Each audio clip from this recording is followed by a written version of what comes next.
Welcome back, everybody, to Hoops HD. This is our weekly Hoops HD report coming to you a night early because for some reason there was some type of game, football or something tomorrow night, national championship, who knows. I mean, I knew you were a fan of the SWAC, Chad, but did we really have to move the show back a day? I really want to be watching Alabama A&M's game tomorrow night. Well, But I'm your host, Chad Sherwood, joined up here by David Griggs and Joby Fortson. Bottom row, we got John Teitel and John Stalika. This is a show where we discuss all the news and notes among the major conferences. We go over everything and anything that's going on in college basketball, and we generally try to not talk to David as much as we can. Again, I am here to share my expertise, my ingenious insights, my wonderful knowledge, and just enlighten everybody. I do this for the people. I do it for the children. I do it for America. I do it for the world. That's why I'm here. I'm going to start things off now because I just don't even know how to respond to that. I'm going to start things off now, and I'm going to get right into some of the games. And we're going to start tonight in the Big Ten Conference, a conference that you can see the net numbers up there on the screen as I pull the Big 10 standings up. This is the NCAA's net numbers in this column here.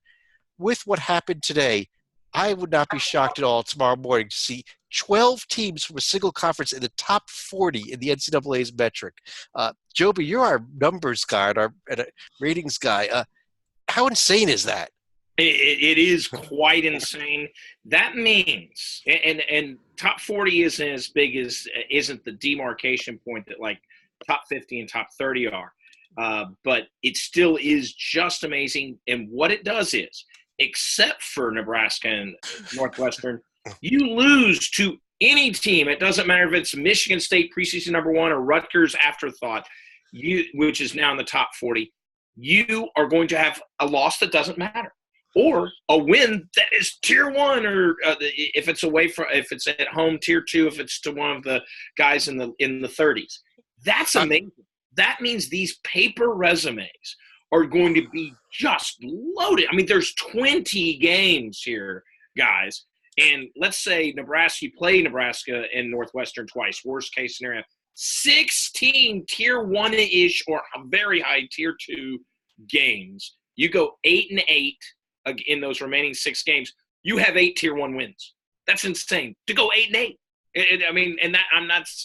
A lot of teams are going to go 8-8 among those remaining 12 teams. You know. I love that Joby is our numbers guy, and he qualified that 12 in the top 40 is just as important as 12 in the top 50, and that all 12 teams that are in the top 40 are also in the top 50. That was a wonderful analysis.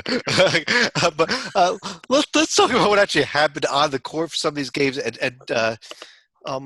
let me start off, Teitel, let me start with you. It was a nice week for Illinois, almost out of nowhere. 2 huge wins. It is. 12-5 is certainly good, especially in a loaded conference. But it's a backhanded compliment to you, of all people.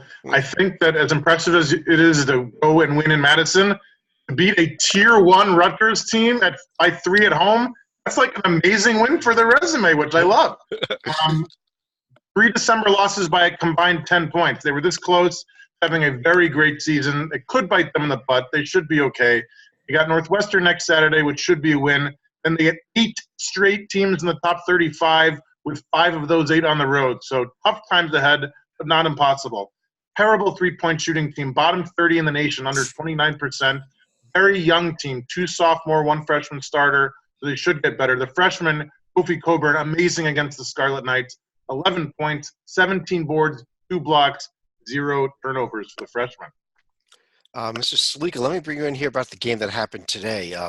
Purdue, who we were just starting to maybe say, okay, here's a team that maybe we can write off from this conference, beats Michigan State by a very thin margin of 71-42.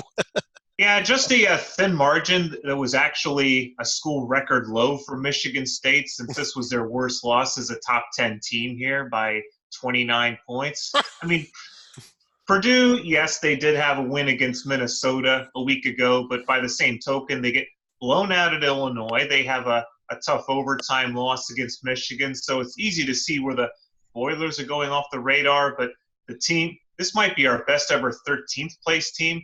What about Ohio State now sitting at 1-4 after losses at Maryland and Indiana? They are lower rated, David, in their conference standings than their current poll rating of 11 and 12. Yeah, that's you don't see that very often. But Ohio State, let's talk about them because they've lost 4 in a row. And you look at the 4 losses, none of them as individual losses are really that bad. But as a collective whole, if Ohio State seed is a protected seed caliber team, which, 2 weeks ago we all thought they were, wouldn't you expect them to win at least 1 or 2 of those? I mean, not all of them, but one of them.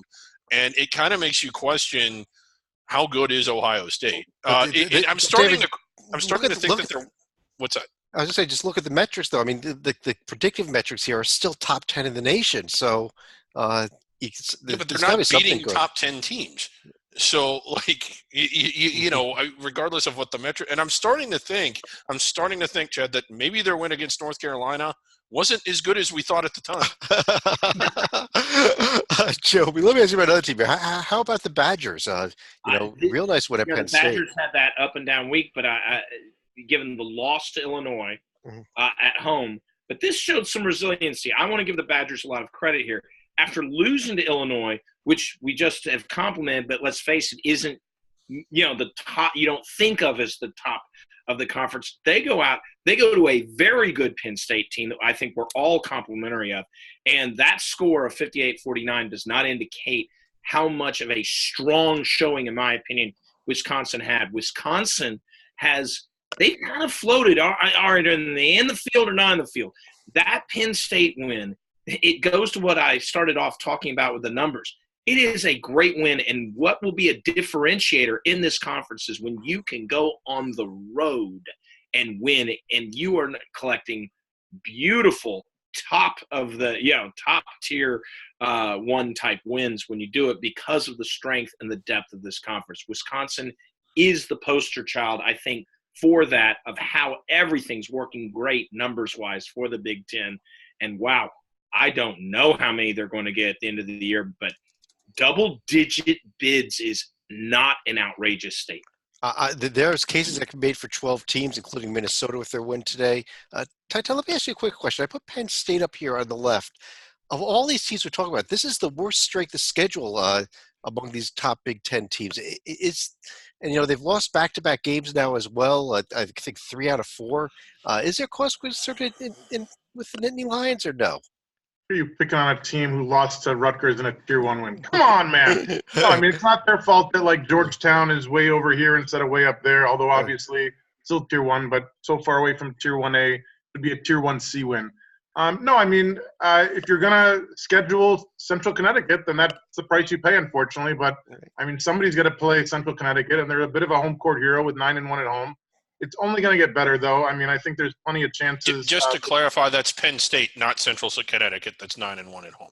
Sorry. Yes. Central Connecticut doesn't even have a D1 win yet. Go ahead, Ty Down. Yeah. No, Yale might end up as a Tier 1 win, God help us all. And Alabama, I don't think will. That Ole Miss lost 2 points. That's tough. I wish they would have pulled that out. That would have made their case a lot stronger. Right. No doubt it's a good team, but I'm still a little suspicious of the Penn State team. That's all I'm saying. But anyhow, let's take a look at the week ahead. And Mr. Sleeka, I think we should just circle, as we will be doing for the rest of the season, every single game that will be played in the Big Ten the rest of the season, correct? Yeah, I think it's safe to say that Ohio State is going to right their ship at least on Tuesday with a game at home against Nebraska. But watch out on Saturday when they go on the road to Penn State, because Penn State, they're going to have a bit of a tough week themselves going to Minnesota, whose only loss at home all year was against DePaul back in November. So Saturday might be the most pivotal game that we see in this conference here. Big week for my Scarlet Knights as well. 2 home games against Indiana and Minnesota. A huge week for them, too, if they want to stay up there. David? I know that I'm asking the obvious here, but to the two – the one bracket expert and even Joby with the ratings expert, how much of a difference – how much better is Rutgers looking had they gotten that win at Illinois? Because they almost did. Arguably should have. Are we talking national rankings, top 25, top half of the bracket type of profile if they get that one? Joby? I think they're already not there. But I think that, yeah, I think we'd be talking about them wearing white. And right now, 8-9 seed sounds really good to me. I'll defer to Titel. That win 7-8. Yeah, it's only a seed. It's not like it's going to vault you up dramatically. But yeah, it would have been. It's like a seed. But all of these games are. That's what's crazy. Is that's what these teams are going to be like the stock market constantly, because they're going good win, not so bad win. Yeah, so they're not going to fall off the cliff. It'll be like it'll just be a nice roll, but every game will matter. It won't be these. They are one of the bigger. Way to go, Kentucky! Yeah, sort of thing. Because Rutgers is, it pains me to say this, one of the bigger stories in college basketball this season. They really are. I mean, it was a spectacular plan to stink for 40 years, so they could be one of the bigger stories of the season. We're just saving them up. We're saving them up. Let's move on to another conference. Before we move on, it just goes to show you with this many top 40 teams, now that Tim Miles is not here to dominate the league, just how much more wide open the conference is. I mean, David, we are moving on now, and I want to go from the good to the bad. And when I go from the good to the bad, we don't normally go to the ACC, but it might be the year we do that. Obviously, Duke, Florida State, Louisville, very good teams, but beyond those is where we've kind of got a problem. And Stalika, let me ask you this: I mean, what do you look on beyond in this conference beyond Duke, Florida State, Louisville? There seems to be nothing left here. I'll be honest here. Duke and Florida State are the only teams I'd be looking at as far as protected seed here. Louisville, I'm still looking at as more of a first ballot team right now, but by the same token, there are disappointments, let's be frank, like Virginia and maybe to a degree NC State, but Virginia Tech, for example, still a pleasant surprise there. They had a win at Syracuse and also had a nice win at home against NC State on Saturday against a team that's going to be pretty desperate themselves. Stalika, you are not alone on that. I'm with you on David, the actually, let me go to Titel and Vodtech first, and then we'll come back to you. So the Hokies are 12-4 after beating NC State on Saturday. All four of their losses are by double digits, which is bad, but they're all to good teams, which is good. Dayton, BYU, Duke, and yes, Joe B. Virginia is still a decent team this year, even if you want to argue otherwise. They have 5 winnable games to finish this month. Then it gets brutal in late February. 3 games in 9 days at Duke, host Virginia, at Louisville. Good luck. With Cole Anthony still hurt, I think that the ACC Rookie of the Year race is a 2-man race. Landers Nolly from Vodtech and Vernon Carey from Duke going forward. And to be honest, they might even end up as the ACC Player of the Year because they're so good. But kudos to Coach Mike Young, working his Wofford magic. First year in Blacksburg, 3 freshman starters, 12-4. Yeah, and like I said, winnable games this week. Winnable games for a while here because of the way the ACC is looking at Joby. I got to talk to you about your who's there on the right. Now with 3 Tier 3 losses, with the losses this week at Boston College and at Syracuse. Well, wow. Yeah, as I mentioned last week, we are the Kenny Loggins. We are going to the danger zone, and if because it could cut either way. Well, we are not Maverick. We are Goose. The best wingman ever. It is not good. Virginia just can't score. The defense is still amazing, but they held Syracuse. What's funny, little funny stat. Syracuse was held once again to the low 40s through regulation when they went to overtime. Syracuse scored more in overtime, just as a note, than they did in the entire second half. And they almost scored, and then on top of it, they came within 2 points of scoring more than they did in the first half. So they almost scored more in overtime than either half. The defense isn't the issue. You can see it whenever you saw it in overtime. Syracuse has guys like Boeheim and Hughes who may not be just the world beaters, but they wanted the ball. Gerard wanted the ball. There was no one on Virginia who really wanted the ball to shoot. That's a problem. There is help coming from the Hausers and a great freshman class next year. But Virginia needs luckily they play Louisville and Florida State and Virginia Tech again. they'll have chances, but man, they've pretty much run out of it, and they have to seize them, along with not losing to reasonable NIT level teams like your Pitts and your Miamis, which could easily come in and beat Virginia on a given day, just like Syracuse, and God forbid Boston.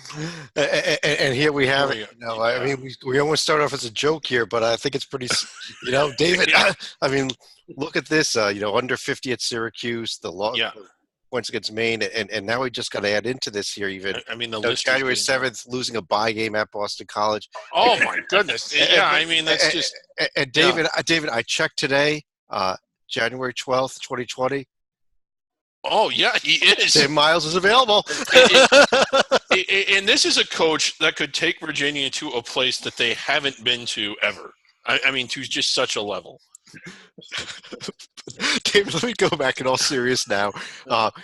Something else happened in the ACC on Saturday. These two teams have been playing games since 1926. 59 times Clemson has gone to Chapel Hill to play a basketball game. 59 times they walked out with a loss. Not on Saturday. Right. A really big moment, at least in the history of that series. I always thought it would happen eventually. One of the things that's interesting is within that streak recently, like I think there's been a couple overtime games, a couple games that came down to the final minute or some down to the final possession. So it wasn't like they were losing by 20 and 30 every night and never getting close, sort of like the Syracuse is it Colgate or Cornell that they just completely have Colgate, okay, series.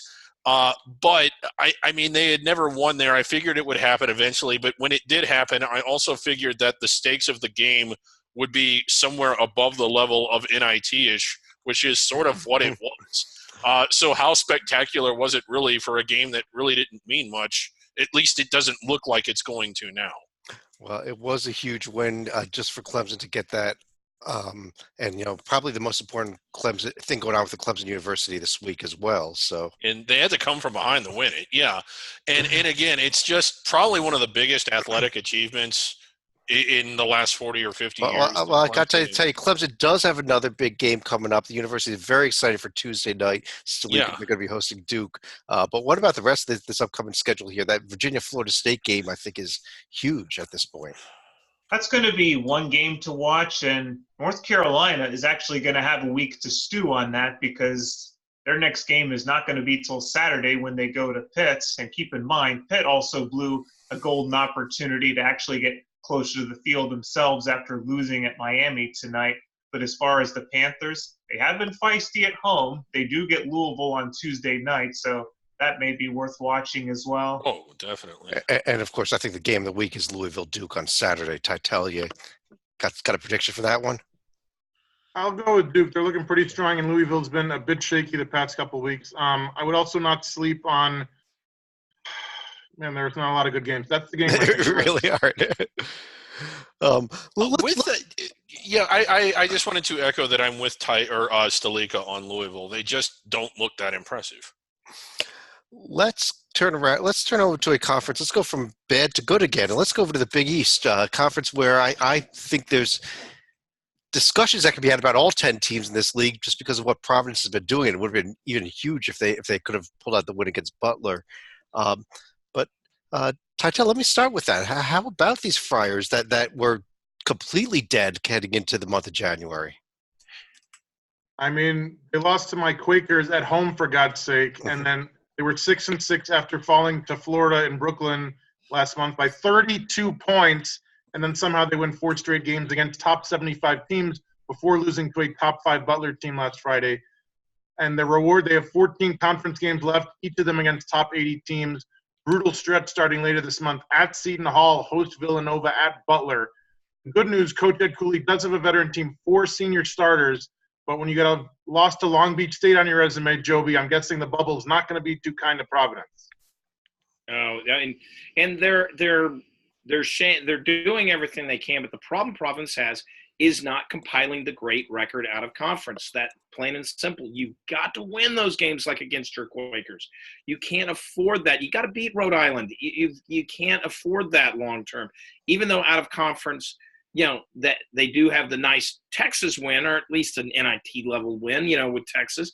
The fact of the matter is, if you are going to do that out of conference, you got to do what Purdue did last year. Purdue was, I think, 6-5 or 7-5 out of conference, but they plowed through their own conference. Providence at 3-1 has a chance to do that. I mean, if you extrapolate that, they do it. I don't think who here thinks that they're going to finish, 12-4 or whatever it would be in the Big East, 12-6. I don't think so. I honestly, But 12-6, I'm not counting that out. Yeah, they are playing pretty well. Right. 12-6, they probably get a bid. But I think a good year in conference for Providence would be 9-9. And if they had just taken care of business against teams they were clearly supposed to beat, they would be a tournament team at 9-9. They're, especially with the ACC, giving away bids like they're going out of style to other conferences. But I don't think they got it at 9-9 now. Well, let me turn over to Mr. Slika, and I put your team up there on the right, and a horrible leak for Xavier with 2 home losses. Ordinarily, it would be an iffy week just because of the teams they lost to with Seton Hall and Creighton. But for a team that we expected to be at least in the top half of the conference, it's tough when you're not able to cash in at least one of those opportunities. Seton Hall was one thing, but Creighton was a game where, I guess in both games, they had scoreless stretches in the first half that really put them behind the 8 ball. And you look at a team like Creighton where they were gradually chipping away in the second half and suddenly give up a big run in the second half. That's going to be a lot to overcome against teams in the Big East. They got away with it against teams like Missouri and Missouri State and even Western Carolina in the non-conference, but now they're dealing with a completely different animal. And suddenly this week, when you have to go to Marquette for a win, that's going to be a lot more desperate and a lot harder now. Yeah, and David, with Creighton's win at Xavier, though, I'm really liking this Creighton profile these days.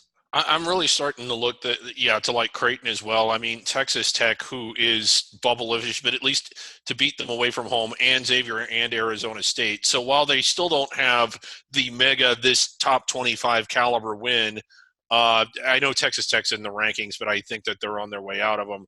It's still a profile that is, through nickel and diming, getting better and better and better as the season goes along. And they got another big week this week with the road game at Georgetown and Providence at home. And if I may interject, one thing is Creighton, if you looked at their profile against Villanova, the way that game was to be set, Creighton actually was a huge, awesome money play. And I was in Vegas, and and they were up 10 that entire game, including with 4 minutes to go. Well, I can say goodbye to those 3 people. Thank you very much, Creighton. I hate you. Let's take a look at the week ahead here in the Big East. And DePaul, who is starting to die, I think, at this point, 12-4 overall, but hasn't won a conference game yet. At Villanova, home against Butler, they could be in trouble here at this point if they're still even in contention. But I guess the other big game, though, Slika, Seton Hall at Butler Wednesday night. That's certainly going to be the biggest game right there because you're really talking about number 1 and number 2 at this point, and that's scary to think that Villanova is actually going to be on the outside looking in a little bit. But by the same token, let's not forget, even bad teams have given Villanova some fits in the pavilion on occasion, so certainly Villanova cannot be looking ahead to UConn on Saturday. Yeah, not Villanova stepping out of conference for UConn on next weekend on Saturday. Titel, you're gonna be going to both the Georgetown games. You've been hitting a lot of them this year. That's the plan. I need to hit 2 more for my special surprise in March. I think that it's going to be a rough week. I mean, Marquette is beatable, as you can see. They're also 1-3 in conference, but Creighton, even though 2-2 is not much better, I think that Creighton is by far the better team, and Georgetown seems to be. They look great for the first half against St. John's, but I'm not holding my breath. Yeah. Well, I talked about the fact that we were going to a bad conference with the ACC. Well, and then Here's just one more thing about Creighton. They need to rack up the wins now because February is approaching, and that's when they start to. I don't. There's something I don't think we've done in many years, and that is talk about a good conference known as the Pac-12. But quite frankly, it is a pretty darn good conference when you look at these metrics and when you look at what these teams have been doing. And I guess, Joby, let me start off with you at the top there. The Stanford team. I mean, what's up with this? They're good. I know that sounds silly to say, but they're good. And the Washington win, I still believe Washington is a very quality team, and that was a quality win. We said last week on this show, we're going to find that game will tell us a lot about Stanford because there's still a lot, they're counterfeit, etc.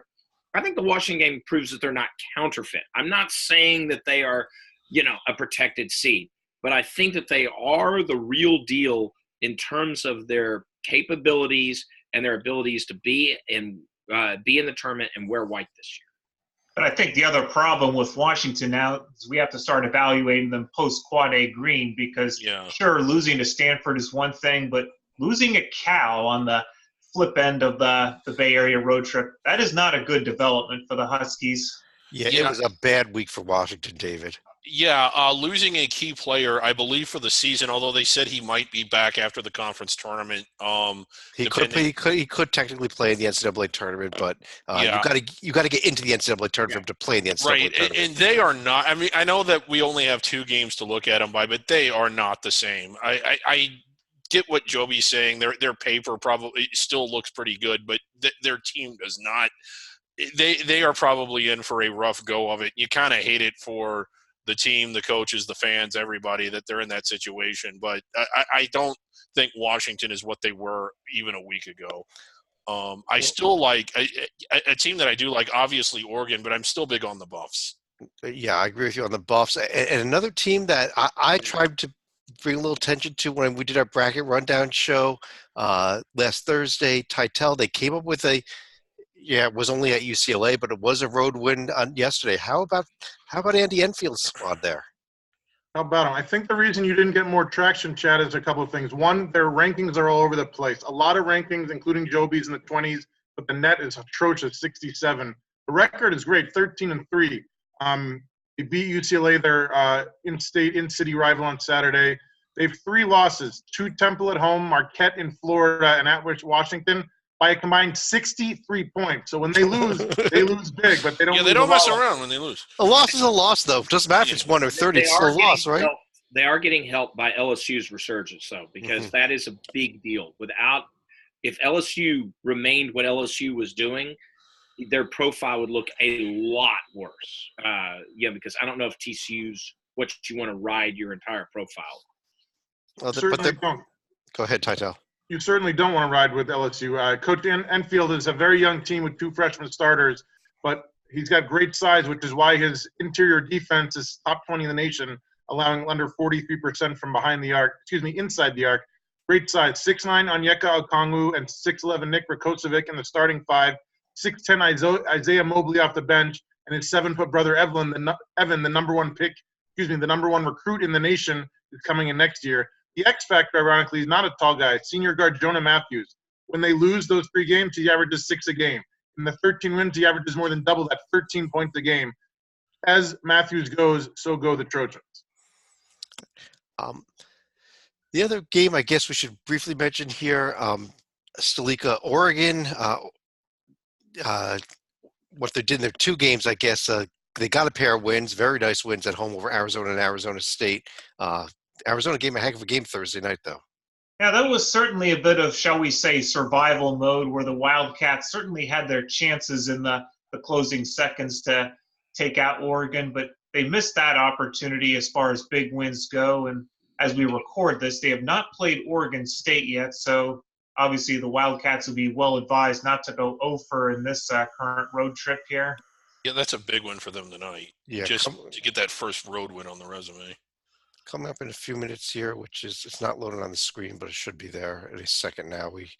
we're trying to get the upcoming schedule for the We Pac-12 up know for there. certain that the There it Oregon is. schools are going to be going to the Washington schools, so that's Yeah. one set of games right there. Yeah, but there it is. And David, I guess in addition to the game that is coming up later this evening after we're done recording, Saturday we've got Colorado at Arizona as well. Yeah, that should be a fun one. Like, especially if Arizona gets the win tonight. I mean, that's a good resume building opportunity for both those teams, both probable tournament teams that could, help their seeding out with a win like that. But Utah is I mean, let's discuss them because some nights they look fantastic, and then other nights you can't believe Like they're tonight. even Division Tonight, One. they Like lose by tonight, 40, but yeah, there's like still a quality resume. So. right, and then out in Myrtle Beach earlier in the year, they were terrible. I mean, they just go through patterns where they are awful. And what the hell? I mean, too much time in the hotel bar or what? I mean, It's not unusual for a team like Utah because we are talking about a team that's going to have 11 freshmen and I think 2 or 3 sophomores. So you're going to have a lot of ups and downs with the second youngest team in the country. Yeah, a big week for them though with the Arizona road trip. But let's try to keep it's things not moving peaks here. and valleys. It is mountains and canyons. I mean, oh my God. Let's keep things moving here. Joby, I'm going to jump over to the Big 12 where we had the Baylor-Kansas game. And we talked about the fact that Clemson never won at Carolina. Baylor had never won at Fogg until Saturday. Yeah, and here's the thing is this was even impacted even more so because it's not like Baylor had a week to prepare for Kansas or had, a week game in front of it. Baylor was playing the Texas Tech, which is in Lubbock, which is a very difficult trip to begin with. Then they go to the Fog. Give Baylor this week, hats off. I expect them to, if they aren't number one in the polls tomorrow, They won't I think they're going to have a ton of votes for number one, even if Gonzaga, because of slotting might be able to maintain it. But, Baylor would be my number one, and I don't know what all the metrics say, but the J&G has them number one. I love the inside out. When teams develop good inside out play, it flows so well, and Baylor has just about some of the best. Yeah, that is a remarkable profile right there. What they got, and the Butler, who is a top 10 team on the road at Kansas, who's in the top 10. Kansas's only home loss. It might be their only home loss all year. That is just a sensational win. Villanova away from home, or that was on a neutral court. I want to say that was. I know it was at a tournament. I forget which one. But and then like the win against Texas Tech, I mean those are high caliber wins. They're only lost the second game of the year to a full strength Washington team, and I am with you guys. I have Baylor, as I said before the show. Baylor is in my field. Titel, Baylor maybe had that great win, but what I have to say is they're tied for first place with TCU, right? Who'd have thunk it? I mean, 12-3 overall after beating Oklahoma State on Saturday. Their 3 losses are all to power conference teams by a combined 12 points, which is why their strength of schedule is a whopping 93. They are getting it done. They're not beating top 50 teams, so that's why they're not right up there. But the schedule is going to get very tough very soon. Late February, 3 of 4 games against 3 of the best teams in the country. Host West Virginia, host Baylor at Kansas. They're getting it done with three-point shooting. 37% is top 30 in the nation. They got to hit their free throws. Bottom 15 in the country, 62%. I like veteran teams. They got 3 senior starters. And I think everybody forgot about Jamie Dixon. They're like, he left Pitt where he was great, and now he's just hanging out in Texas. He hasn't made a Sweet 16 in over a decade. I get it. He's not on TV in March. But he's 7 wins away from his 17th straight season with 19-plus wins. There's not a lot of coaches who do that. Well, the best thing Jamie Dixon phenomenal. Yeah, the best thing he did this offseason was not taking the UCLA job. Sleek, let me stick with you there. On the left side, I pulled that West Virginia profile up and that real nice win over Texas Tech. This team's really looking good too, aren't they? This is a team that I've been fairly high on all year. They've had the look of a team that's going to be more protected seed, bouncing back after a subpar season. Not dissimilar to what, let's say, Iowa State did last year. And this was a team that did have a signature win up in Cleveland against Ohio State shortly after Christmas. So it did validate them a little bit. And losing at Kansas and even at the Garden against St. John's, certainly no shame in that. But by the same token, there's probably going to be a few stumbling blocks in between for the Mountaineers in conference play. David, here's the upcoming schedule this week. The top teams are not playing each other, unless you want to say TCU at West Virginia is the game to circle. It is if TCU wins it. It's not if what happens is what we're all expecting, and TCU kind of comes down to earth after that. Certainly not front-loaded schedule. The game in the circle is probably. I actually want to go back and ask you about one more game real quick. I didn't mention it earlier, but on Saturday also we saw Iowa State, a team that lost at home to Florida A&M, crush Oklahoma, who we thought was a decent team at one point. Yeah, at one point is in up until yesterday. Yeah. I don't know what has happened to Iowa's but whatever is wrong, they've certainly fixed. Well, it sure looks like it. Otherwise, Oklahoma really went bad. Yeah. Let's jump right over to the where we're going to go next. How about to the SEC? I guess. And Titel, actually, we saw there was a thrilling game yesterday in the SEC, the LSU Mississippi State game. A 1-point game for the Tigers. It's neat that Clemson and LSU both have good basketball wins going into a big football game that you might have heard about tomorrow night. 11-4. Their 4 losses are to top 75 teams by a combined 15 points, so they can hang with the best teams in the country. They're getting it done in the interior. 57% inside the arc is number 5 in the nation. Very young team. 3 sophomores and 1 freshman in the starting 5. Very tall team. Starting backcourt, 6'4" Skylar Mays, 6'4" Devontae Smart. They can back down the littler guys, and if you foul and you're dead, they've combined to make 75 of 89 from the line. So I think this team has staying power. Not Final Four, but I think that they're going to make the tourney, and I don't want to play them if I have a small team in March.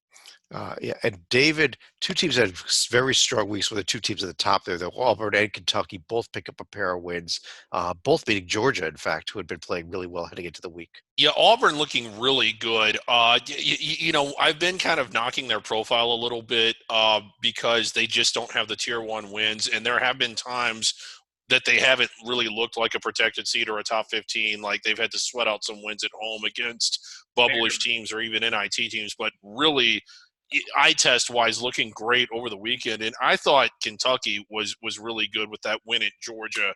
This is a good Georgia team. I don't know if their paper has quite caught up to how good that they are, but to go there and get a win in what was a big home showcase game for them, probably one of the bigger home games they've had in a while, and then to keep a good Alabama team. I mean, this is an Alabama team that I think had won 6 of 8 coming in at arm's length the whole time. I'm really impressed with what Kentucky's doing right now. You say Auburn struggles against NIT teams. What do you call a game against a Vanderbilt team where they came pretty close to losing their unbeaten streak this year at home? A below NIT team. But below when NIT you look teams, at, and Davidson probably not NIT either. So they haven't always looked the part, but holy crap, they did on Saturday. Joby, let me ask you about another team that pulled up on the right side of the screen here. Tennessee, we'd almost been ready to write them off after the injuries, and they lost a few games, but the losses were quadrant 1 losses, and then they picked up a pair of wins this week. Yeah, I mean, Tennessee was one of those teams that, and it's interesting that Wisconsin's one of those losses because they are one of these teams that piled up some losses, but none of the losses were bad unless the Bearcats fall apart in the American. But they have the injuries they've piled up, et cetera. So what's going to happen? And Barnes' credit, they've righted the ship. I actually think the win at Missouri is a very big win in terms of righting the ship because I think Missouri's better than we give them credit for. And so I think Tennessee actually we were rightfully, I think, leaving them dead and buried. I think they we need to bring them back and discuss them on the bubble again. Well, I think we're going to learn a lot about them this week with their trip to Georgia and the trip to Vanderbilt. Yeah, 3 of And the obviously, if they win at Kansas in the Yeah. SEC Big 12, that'll be. I was going to say, if they win their next 4, then they're back. Yeah, well, but a loss to Georgia is not going to kill them. But well, I see the Missouri loss becoming a that tier 2 fourth loss, game, though. David, yeah, I fully expect them in that fourth game to just run roughshod, just like Baylor did in the fall. Well, I guess Joby, when I look at the VCU and the Missouri wins, I could see these moving down to the tier 2 very easily. They're barely in tier 1 at the moment, and that's so I'm not quite there. And I think they do need something like the win at Georgia to get these things rolling. Well, and then you look at the tier 2 win against Washington, that could move down to tier 4. Let's take a look at the week ahead in the SEC, and we've got games coming up. Let's see here: Auburn, Alabama, the Iron Bowl, on the coming up Wednesday. David, we got Auburn at Florida on Saturday. Florida really could use that game. Really, Florida is one of the bigger surprises in a bad way of the season, and it's just. Their paper isn't that good, and when you watch them play, they look even worse. I mean, it's just a little bit inexplicable how a team that looked like it was going to be so good. I mean, they started off ranked 6th, and I don't think any of us thought they were overrated, not even really looking the part of an NIT team all the time. And I got to run through real quickly here. Joby, let me ask you this, maybe I'll ask a couple of you this. We've talked ACC, we've talked SEC already. There's a game coming up tomorrow night. Want to tell us who's going to win? LSU, Clemson? Well, my head is saying LSU. My heart's saying Clemson. My pocketbook now is saying Clemson because I win my pool of Clemson. Titel, is it LSU or Clemson tomorrow night? You know, I like undefeated college basketball teams. You would think I would like undefeated quarterbacks like Trevor Lawrence, but after watching the first half that Joe Burrow put up last weekend or 2 weekends ago, I find it hard to pick against LSU. They just looked dominant. I agree with you. I'm taking it. I think LSU would smart it. But let's talk about the number 1 team in the nation, whether they deserve it or not. They are ranked number 1, and that is the Gonzaga Bulldogs. Had a struggling week last week, Stalika. They rolled this week, though. They did not mess around. I believe they got out to, a 53-19 lead at San Diego last Thursday and did not mess around. And then you look at teams like St. Mary's right behind them. Beating BYU was good. Losing to Santa Clara is going to put them behind the 8 ball a bit. Yeah, David, they wouldn't be exactly. They beat BYU and then they give it all back by losing at home to Santa Clara. Yeah, and I mean, not a good first 4 games here for a Santa Clara team that we thought was solidly inside the bubble. Also losing St. Mary's team. Or St. Mary's team. Yeah, sorry. Also losing at Pacific. Yeah. In quadruple overtime. So, 2-2, they did get the win against BYU, albeit at home. But they don't really – I mean, if you pull them up, they're what you're going to see is that there isn't a whole lot of insurance built up here. Their margin for error is kind of small, and if they keep playing like they have been, they will be watching the tournament on television. Titel, you want to talk about a different team than the 3 big dogs here, don't you? So, everybody knows that Steve Kerr is the best former Arizona player in terms of coaches. And I assumed that Josh Pastner was going to be the best college coach. The way the Warriors are playing and the way Georgia Tech's playing, the best former Arizona player turned coach is Damon Stoudemire, the Pacific head coach, 14-5 after a 4-point home loss to San Francisco. But I got to take you back a week for the season-changing moment, the quadrupler, as we like to call it, the 8.4 overtime win over St. Mary's. They were down 8 with 4 minutes left in the second half. Jaleel Tripp, you depend on your seniors in these kinds of games, 39 points, 11 rebounds, 52 minutes before fouling out. And we mentioned Pastner at Georgia Tech. The X factor, or the question mark, Justin Moore, transferred over from Tech to Pacific. He had 22 in a win at UNLV last month. He looked like he was going to be the Robin to Tripp's Batman. He's missed the past 3 games with an undisclosed injury. So some free advice for the rest of the conference. Triple team Tripp, or make him beat you from behind the arc where he's shooting 2 of 26 and see if anybody else on the team can beat you. We got to discuss Santa Clara, don't we? 15-3. No, David. Why would I, Let's discuss Santa Clara. No, we're running out of time. In fact, I just want to take a quick look at the upcoming schedule of the West Coast. They won at If St. Santa Mary's, they're Clara wins 15-3. Thursday night at St. Mary's, I'll be happy to spend a lot of time on Santa Clara next week, David. Until then, talk to me again when they've actually gotten some quality wins. But the big game this week, actually, Joby, is the BYU Gonzaga game on Saturday. Yeah. Well, and what's interesting is They just beat. about the BYU Gonzaga game is BYU has a habit, not last year, but before that, BYU had a habit of winning Gonzaga. And so that BYU also has the best BYU team since Jimmer Fredette. This is a team that probably is definitely in the conversation. It might be inside the bubble right now. We'll see. We'll see if this is the team and this is the game that stops Gonzaga's run through the West Coast Conference. I don't know. I've still got to go with the Zags. I love the Zags this year, but it's worth putting a pin in and paying attention to without a doubt compared to a lot of – if you want to watch good basketball, watch this game and maybe not your ACC game that will be on, at the same time, between – I don't know, Pitt and Miami would have been the game this week.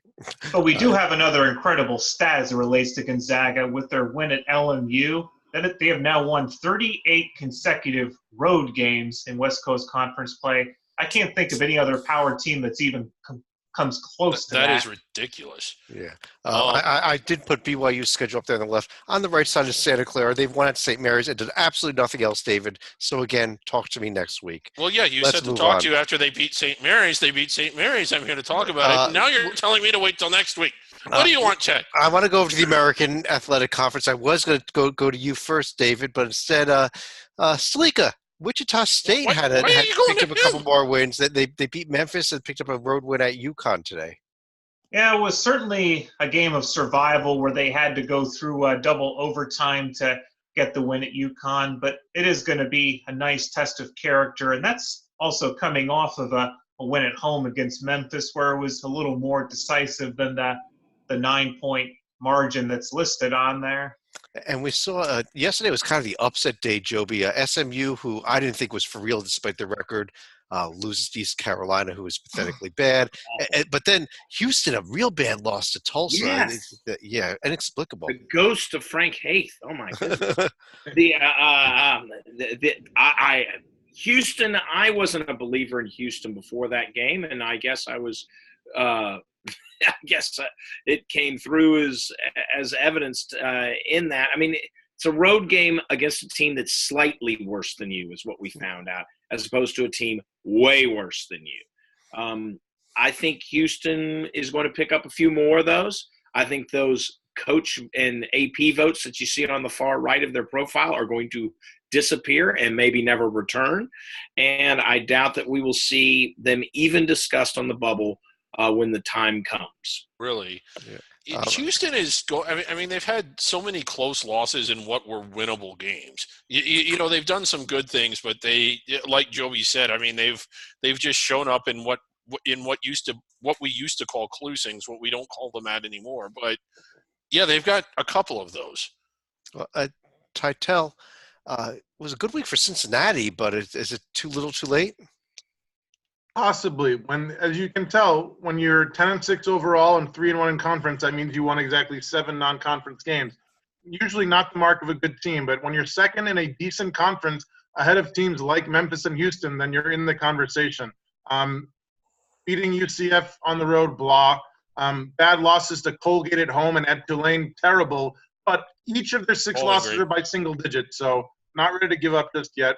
Coach John Brannon comes over from Northern Kentucky. He's won 22-plus games each of the past 3 years. So I like veteran coaches who know how to win, even if it's at smaller schools. He should have 12 or 13 wins entering February, then a very tough 4 games in 13-day stretch. Host Houston, at Wichita, at UConn, host Memphis. Another guy with a veteran team, 3 senior starters. One of the non-seniors, center Chris Vogt, who followed him over from Highland Heights. 7'1" juniors looked amazing, shooting over 70% from the field. And Mr. Reliable, he's scored in double figures every single game except the season opener at the Buckeyes. Well, this week ahead in the American, the two key games I think are Wichita State's game, a tough road trip to Temple Wednesday night, followed by a home game against that Houston team, which Houston can completely make up for everything they did wrong yesterday by winning that game next Saturday. I don't think they're good enough to do it, but just throw it out there. Also, Memphis is hosting Cincinnati. But David, let's jump over to how about the Atlantic 10 real quick? Okay, yeah. And lots to discuss here. And there's Dayton to discuss. And is there anything else? I guess we're going to discuss. Let's start with Dayton, though. Actually, they had a pretty good week. There's a couple things to discuss, but Dayton's still looking, I think, like a protected seed. If they continue to blow through the conference like they have been, I do think the committee will give it to them. Up to the top 15 in the rankings. Their rankings certainly reflect that. I think their play on the court reflects that. The one thing that they're not going to have on their resume, or probably won't, is a win against a ranked team once the season is over, unless VCU can sneak up there. Although, VCU bad loss yesterday. Yeah, VCU with a bad loss recently. But I think this is a conference with one top 15 caliber team, maybe a few bubble-ish, teams that are inside the bubble, and then a bunch of NIT. But let's take a look at the bubble here. Let me start with you. How about Duquesne 4-0? 14-2 team from a decent conference on the bubble. Answer yes. Winning by 5 at GW on Saturday is not so impressive. Their only 2 losses were in late December at neutral sites, but they were both not great losses. The good news, they only have to face VCU once. The bad news, they do have to see the Flyers twice. Top 10 in the nation in shooting from a couple of spots. From the free throw line, 78%. From two-point land, 56%. These guys put the ball in the basket, which helps you win games, obviously. Not a single senior starter, so they might be a year away. But the little man, 5'8", Tavian Dunn-Martin, is playing big. Last 2 games combined 12 assists and 6 of 10 from behind the arc.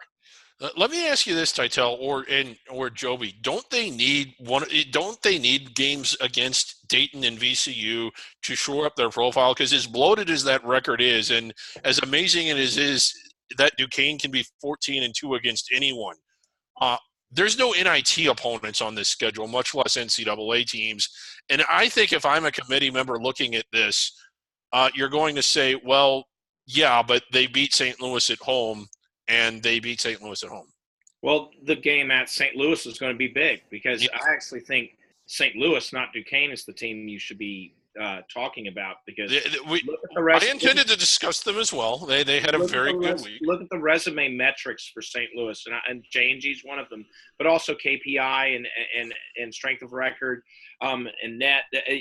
St. Louis has actually developed good metrics. The win at Richmond is a solid win. That Richmond's going to remain for some reason. I can't explain it. Computers like Richmond, they are going to remain like around there as long as they don't fall apart. St. Louis versus Duquesne in St. Louis is actually going to be a big game. Not saying the winner's in the NCAA tournament, but the winner is definitely on the bubble.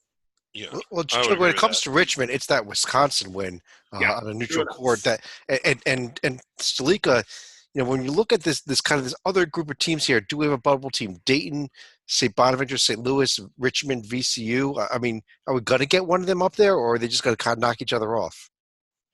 I think they're probably going to be a little bit of knocking each other off, but by the same token, I've rarely seen a bracket in the A10 tournament go by seed, so one of them is bound to crash the party in the conference tournament, so hence their inclusion on Selection Sunday.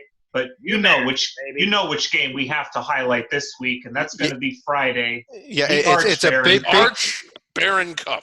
The Arch Baron Cup between Dayton and St. Louis coming up Friday, and a little minor game before that where Dayton's going to be hosting VCU here Tuesday night. A big week for Dayton, actually. They go 2-0 this week.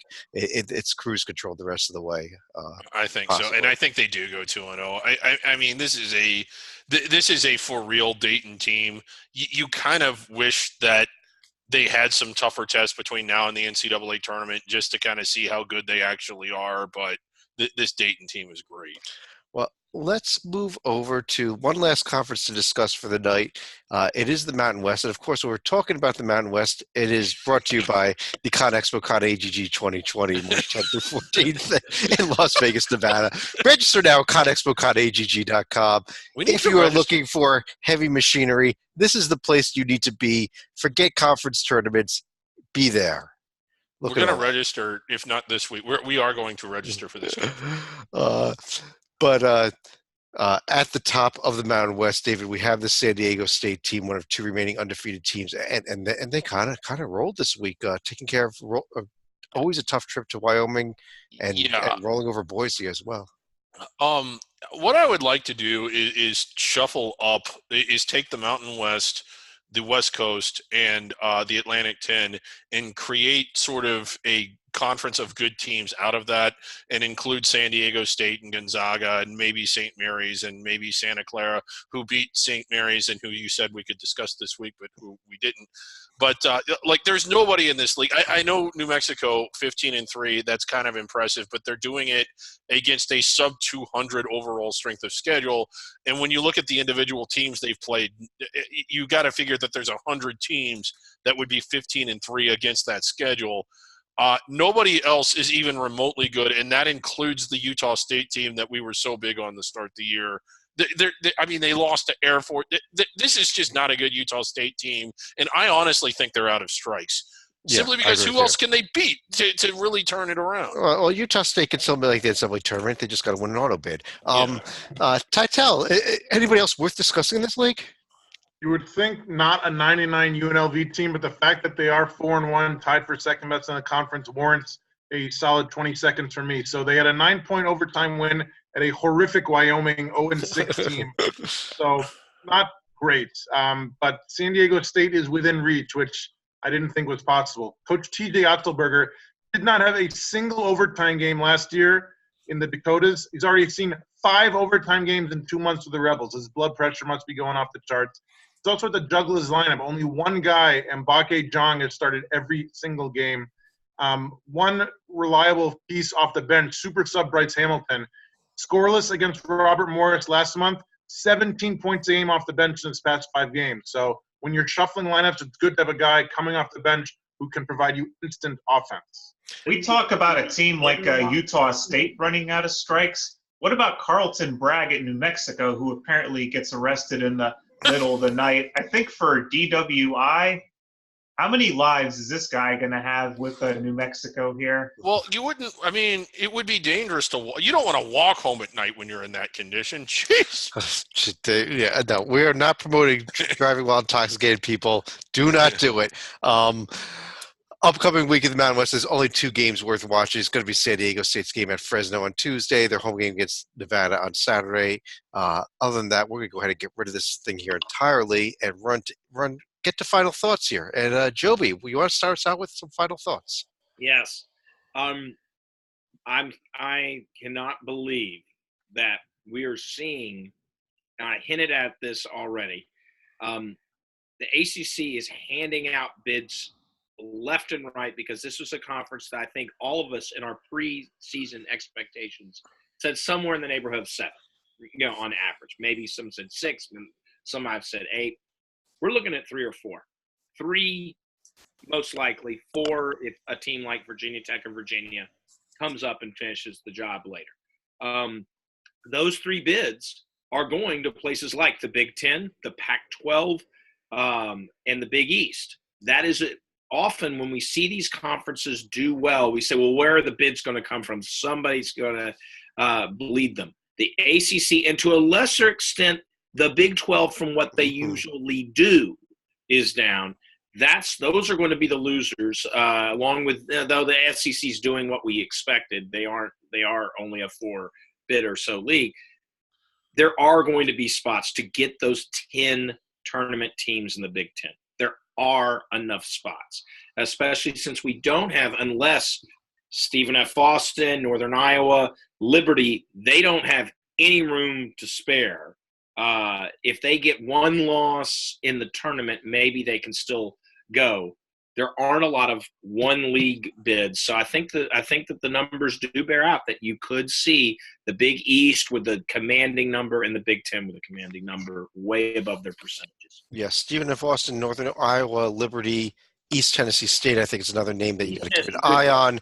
We're just listening to those on Wednesday night, our Under the Radar podcast. And the SoCon is just so good generally that you'll talk about on UTR on Wednesday. And how East Tennessee State destroyed VMI by 6. Continue on final thoughts, Stalika.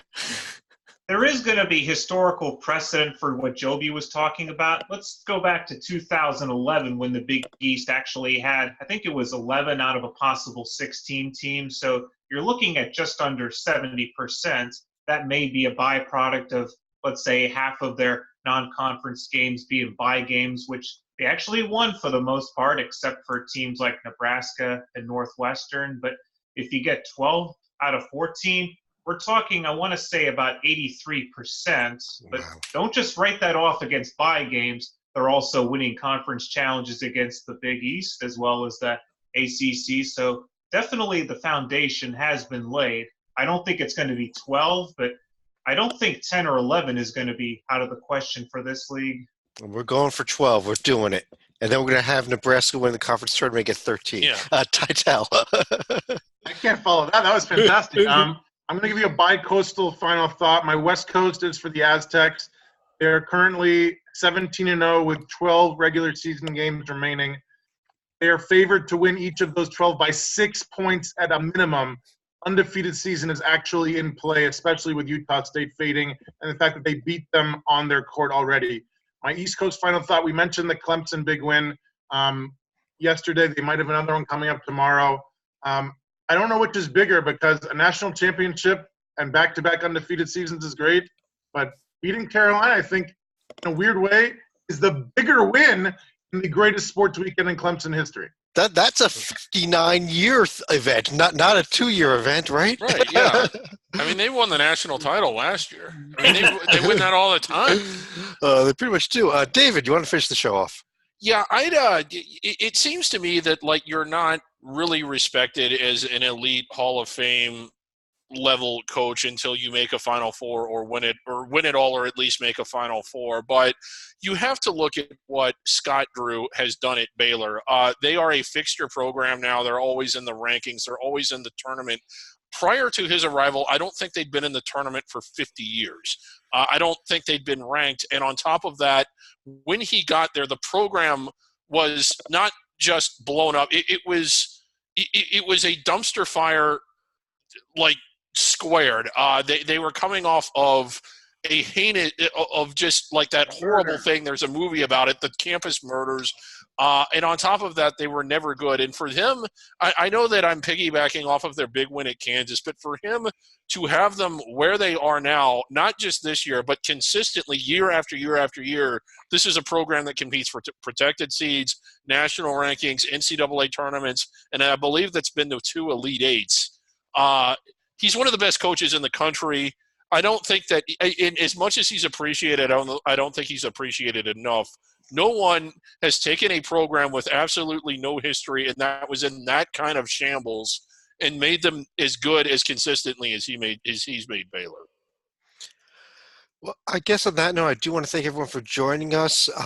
Be sure to enjoy all the action tomorrow night from the MEAC and the SWAC, or maybe some football game. Don't forget the Patriot League game on CBS Sports Network on Monday night. 7 o'clock, BU at Loyola. Everyone should be watching it. There's nothing else on to watch. That's what I'm watching.